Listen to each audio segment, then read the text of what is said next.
Good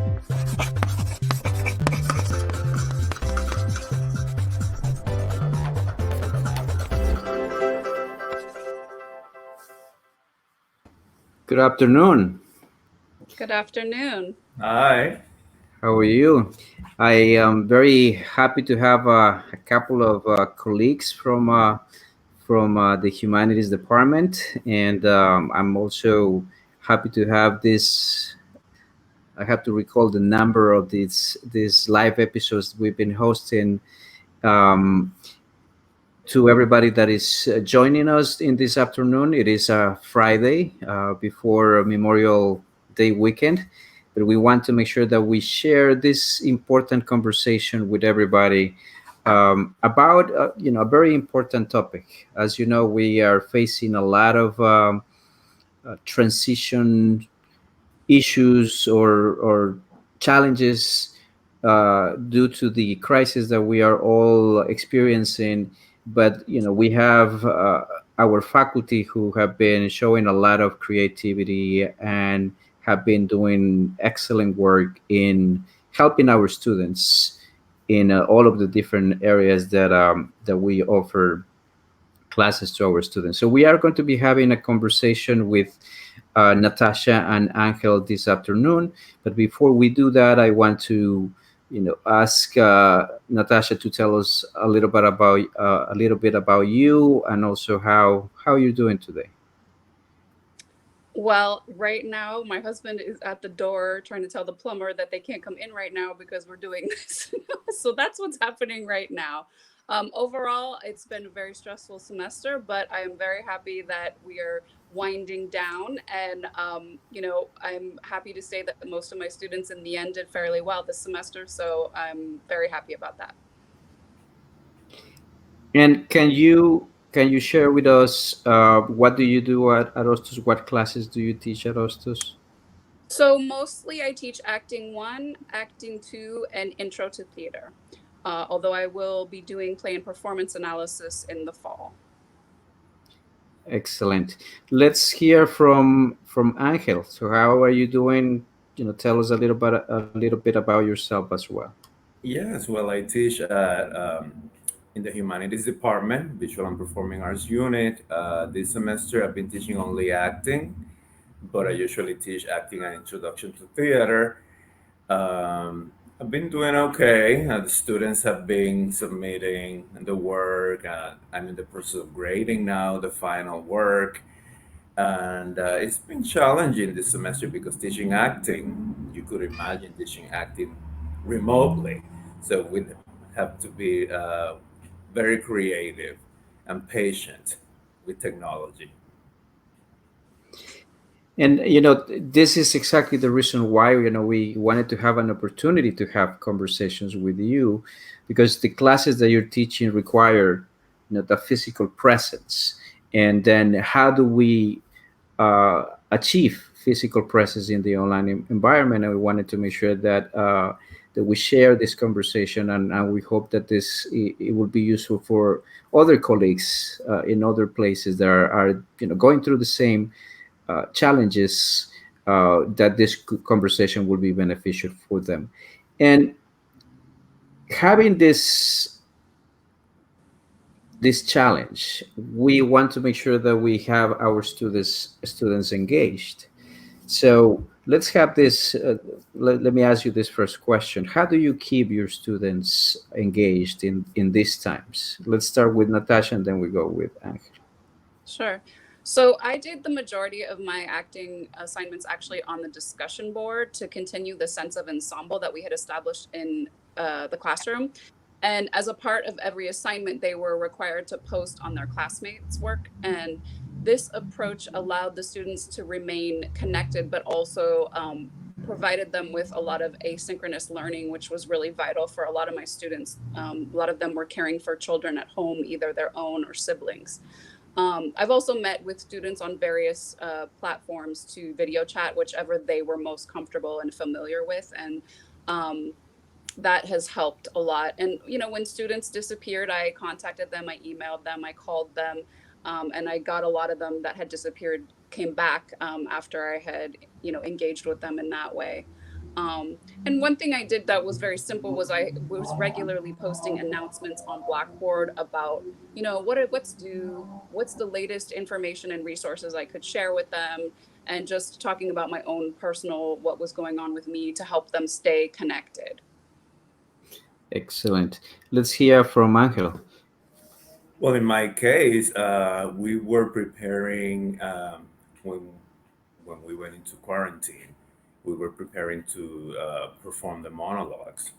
So thank God I had already distributed the monologues, and we had done some character study in class face to face. But then we went remotely. So what I did was I asked the students to record themselves. So I posted on Blackboard sample audition videos from actors, especially young actors, student actors, as samples for them to do, how to record themselves, because now they were going to be acting for the camera, not on stage. So I had to post some readings on auditioning for the camera, recording yourselves, how to prepare for a monologue, and then performing for the camera. Then, after they read the instructions, I scheduled individual meetings with them via Zoom or Blackboard collaboration to rehearse with them, to direct them individually, to prepare them for the recording of the videos. So once they recorded the videos, they uploaded them to YouTube as unlisted, and then they shared the links with me, and then I collected all the links and then I posted them on Blackboard so that the rest of the students could see the performances, and then they had to comment. They had to post a comment on at least five other performances, and those comments had to be academic and tied to the readings and acting terminology learned in class. Not only I loved it, you were great, to offer comments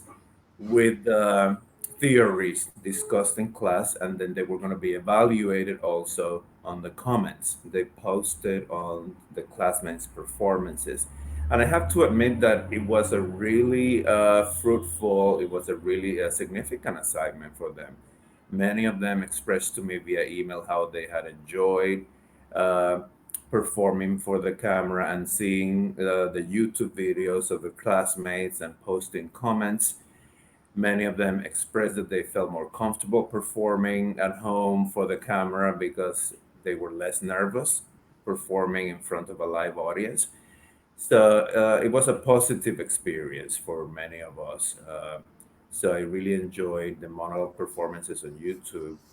Um, and then with another class, my honors class, they were working the entire semester on a project in collaboration with the Performing Arts Legacy Project and the Actors Fund.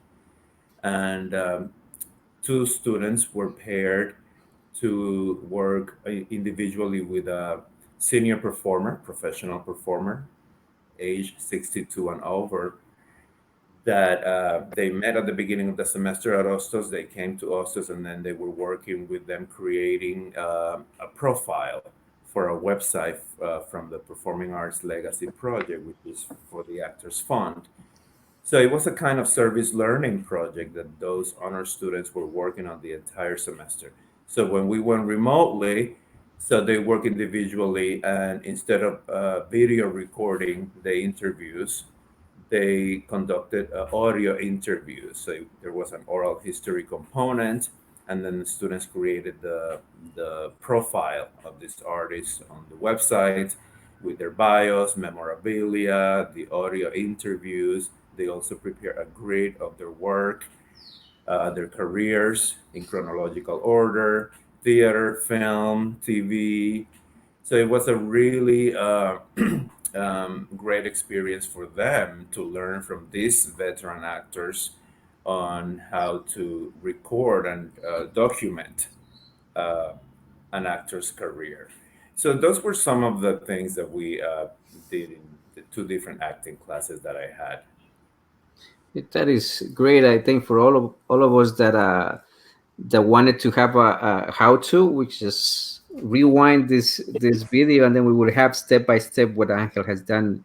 You have both of you have touched on some of those tips on the things that you have been doing to keep and manage that online presence. The fact that you have been able to provide students with a mechanism to be able to be connected and getting support, whether it is with their teammates, or whether it is with you, or even for the project that you have with having an expert from outside. um, any other approaches that you have taken to make sure that students know that to the other side of the screen you are there for them? Let's go with Natasha. I mean, my main things were through those discussion boards and through email.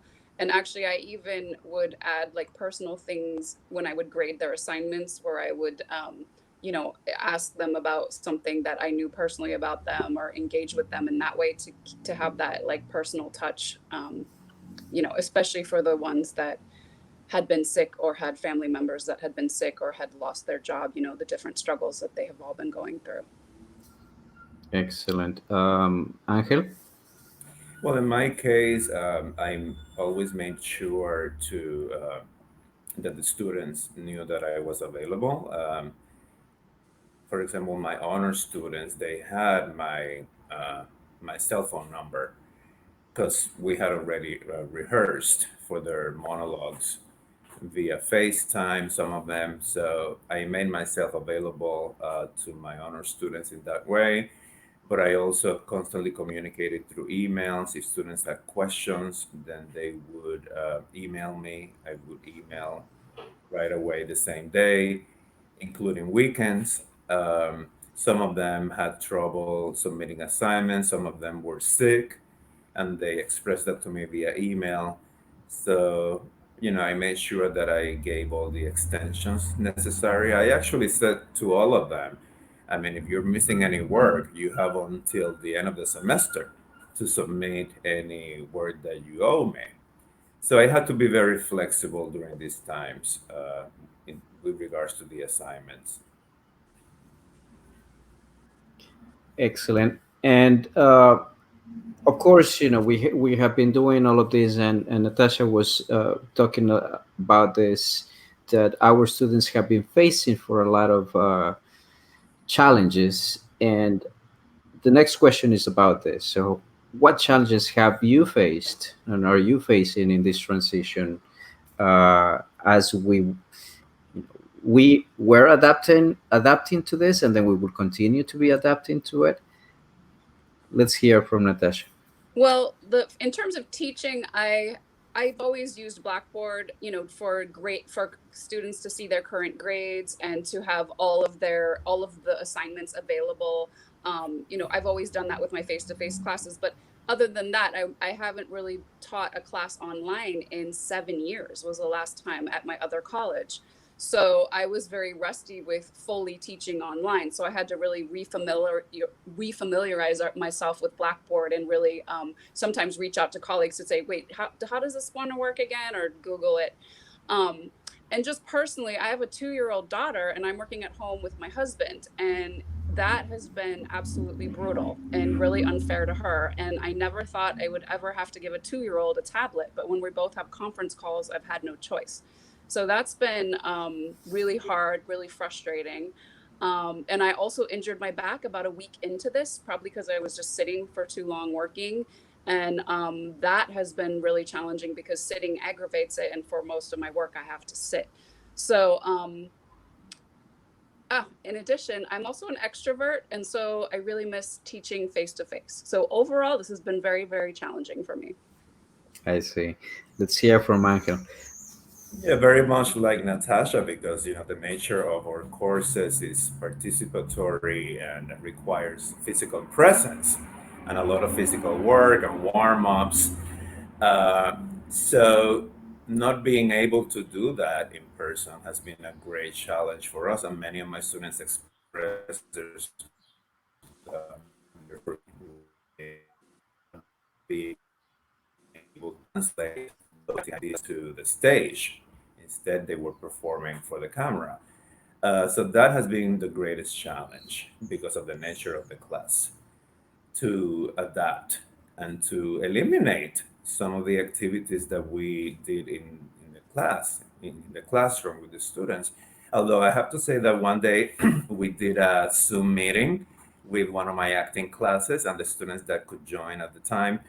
So we warmed up. I mean, each student in their own living room or home, they were stretching and we were doing some vocal exercises, and I was directing them through the warm-ups because they said to me, one of the things that I miss the most about this class is the warm-ups and the games.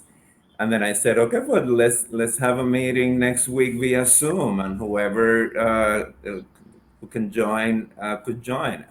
So we did, and 12 students actually uh, got connected, and then they were warming up. And then we did an improvisation exercise with two students, and then I asked the other students that were acting as audience members to stop the video and their audio so that we could only see the two students that were doing the improvisation.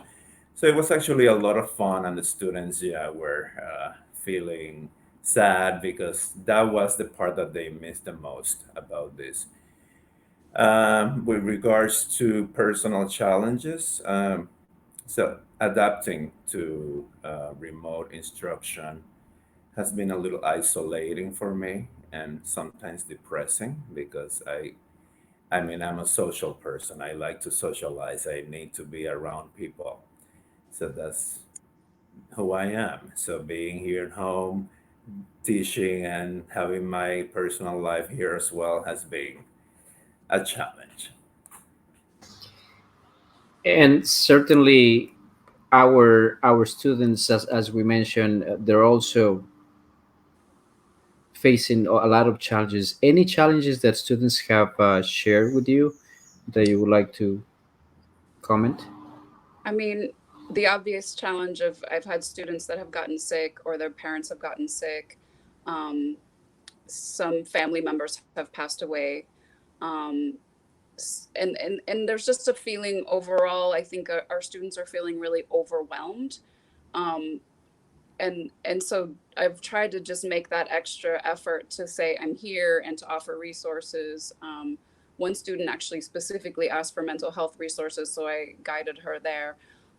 So it's just, it's been very hard on them, but I am amazed, at least in my sections, that how many have been able to make it through and pretty successfully, even with getting sick or losing people. Let's hear from Angel.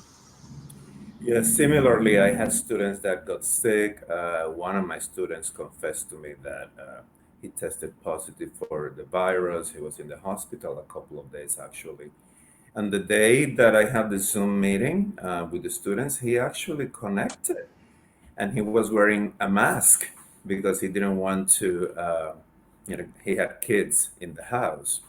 So he didn't want to infect the people around him. So he connected with the mask, and I said to him, "You don't have to. I mean, disconnect."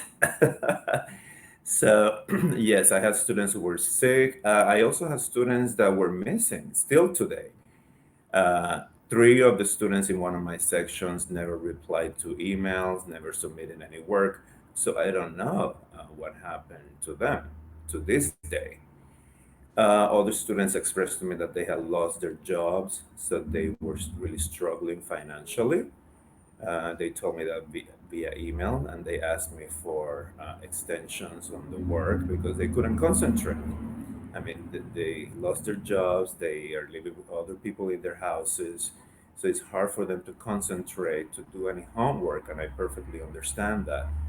So, those are the challenges: sickness, not working, having to pay rent, worried about finances, and inability to concentrate to do any readings or written work. Yeah.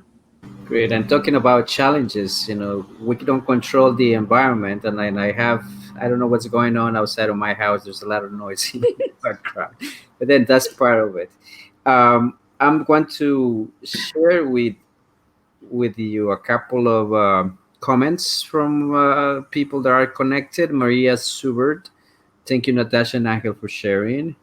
Ernest, my favorite people. So Aw.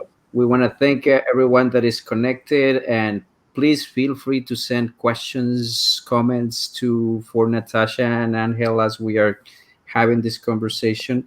And we've been having a conversation about the approaches in your teaching, the approaches and the challenges that you've been facing from that perspective. But as we were having a quick conversation before we started this live episode, work and life don't have barriers anymore. So how did you find any balance between work and life in this crisis? Let's go with Natasha. So, unfortunately for me, there hasn't been a lot of balance. I have a 2-year-old. I'm a unit coordinator. But one thing that I've recently been able to do a little better is not do work on weekends. For a long time there, I couldn't do that. I just had too much. But I've tried to really now not do any work on the weekends. And I do kind of do a little email, but overall, that's helping me a lot. Um, when I am not working, I try to really engage with my daughter with really good quality playtime.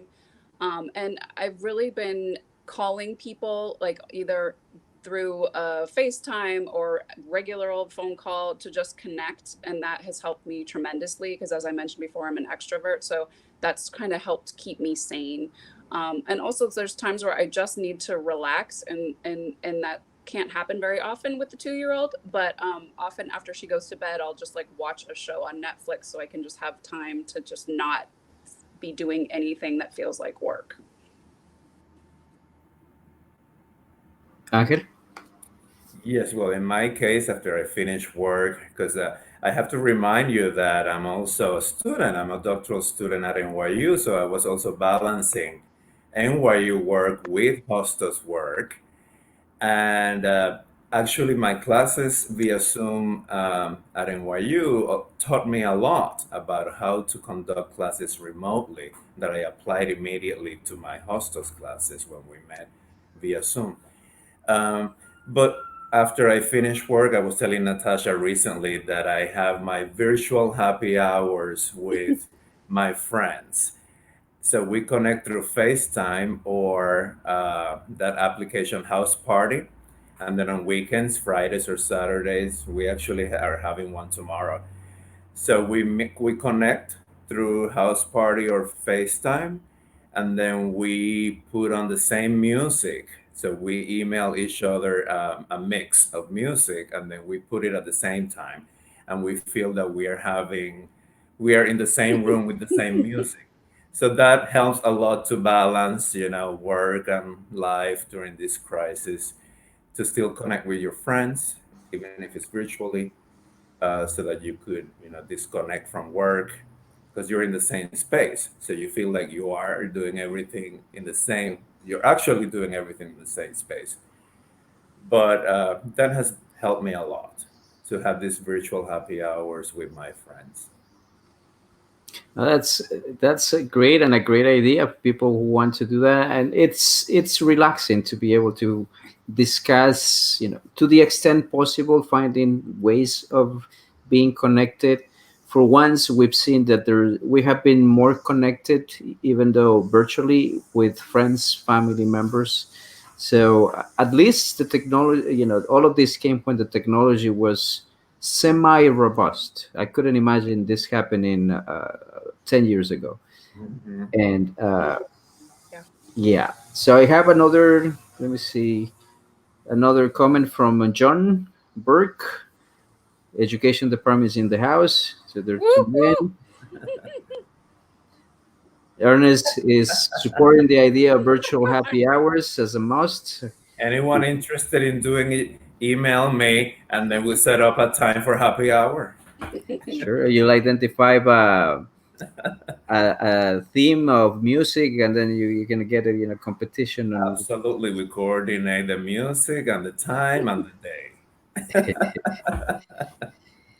You mentioned a little bit about the ways that you've been using to reduce stress and anxiety. Any other tips that you want to share? So the best thing I did for myself was get myself cast in a show. So I did a 5 live stream performances, and I had rehearsals several nights. And doing my art, doing my passion during all of this was a lifesaver. I almost said no because I said, "How am I going to have time to do this?" But it really it saved me. I think anyone who has a passion about something, if they can find a way to do it while they're in quarantine, should do it. Um, I also recommend doing all these great free guided meditations that they have out there. UCLA has some great ones that has an app included with it. I also recommend doing stuff for your body, stretching, exercising, whatever you can do, so that you're, keeping yourself centered and respecting your body, and really, connecting with your authentic self, and not just sitting at a computer, work, work, work all the time. Excellent. Angel? For me, cooking has been a great way to reduce stress. I love cooking. I usually cook before the quarantine. Every weekend, I will cook. I like to cook for my friends and have people over. But cooking, just for me, has been a way to reduce stress. So I've been experimenting with new dishes. Um, Listening to music also has been a great way to reduce stress. I have found many DJs from around the world on Facebook that do live parties. So whenever I'm free, I look for those Facebook DJs that have live parties, and I put them on. And then I have taken walks here on the boulevard because I live by the river in Jersey. So I have taken walks in the park, keeping social distance and wearing the mask. So that's been a way also to, get some fresh air here by my house. Excellent. And all of those tips are useful, and I'm very I know that people are going to be finding all of these tips very useful. I think one of the things for me in getting this type of conversations, intentional conversations, but being able to have these spaces to be able to reconnect with colleagues and having different conversations are useful. And there was one time that I ended up doing a concert, 3-hour concert with people connecting from different countries, performing from their houses. It was kind of an interesting experience. Have nothing to do with performing, knowing about music, sound, or anything, but it worked. Um, One last question that I wanted to ask. We know that this is not over yet, and but then it's been what, more than 2 months that we have been going through this global pandemic. What takeaways has this transition left you with in this process? So our students are really resilient, but they definitely need that extra effort. They need us to reach out, and help and give them that extra support in order for them to be successful. Excellent. And Angel? Well, in my case, I have learned more about technology. And now that I am taking the training to be certified as to teach online starting this summer. So I've been learning a lot. So I have embraced technology more during this transition because otherwise I wouldn't have, because teaching theater, I'm so used to the face to face. So that has been the biggest takeaway for me. Appreciate, embrace technology, and learn about many other platforms, including this one that I didn't know, StreamYard. For me, it's been a good experience to see faculty trying and just sharing and showing their creativity and how different things could be done. Because I'm sure that at the end of this crisis, we will have very more robust approaches that even for the face-to-face performances, the classes that you're going to be having are going to be stronger in knowing that you have a lot more tools to explore and share with your students. With this, I want to thank Natasha and Angel for sharing with me. I hope that this has been useful for everybody. If you have questions, this video is going to be live right away, so you please add your comments, add your questions.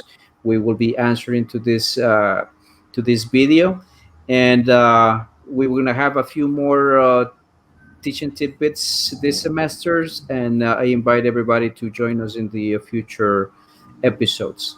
Thank you, Natasha. Thank you, Angel, for joining me. Thank you Thank so much you. for having us. Thank you.